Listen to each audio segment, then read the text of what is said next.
m'appelle Adrienne Blatel et je travaille pour l'association récréative Milton Park où j'ai démarré un programme de plein air interculturel en 2010.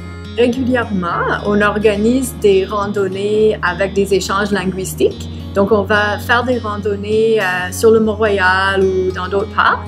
Et on fait des échanges français-anglais sur une base régulière. Donc, on marche, on discute, les gens apprennent et ils s'entraident et tout.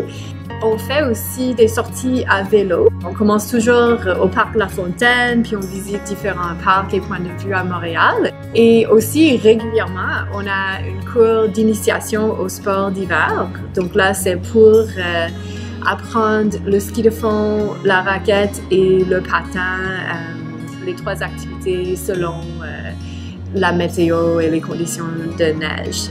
On fait aussi des sorties régulières en raquette où on pratique aussi le français et l'anglais.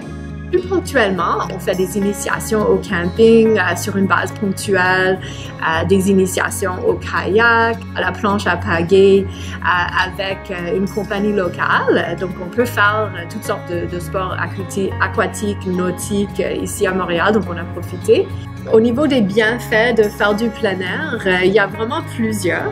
Quand on est dans la nature, la théorie, c'est que les gens sont plus détendus, c'est plus naturel comme environnement pour discuter. Donc, les gens sortent de leur contexte habituel et ils rencontrent d'autres gens et ils sont peut-être dans un contexte où ils sont plus ouverts encore que d'habitude envers les autres gens.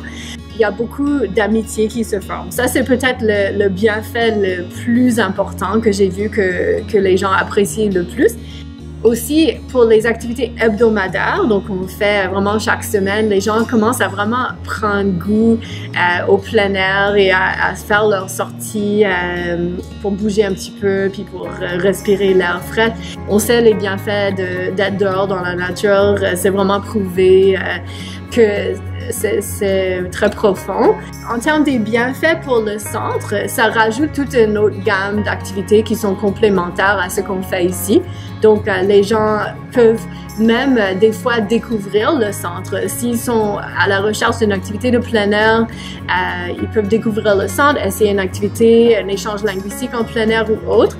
Par la suite, ils commencent à recevoir les invitations aux autres activités du centre.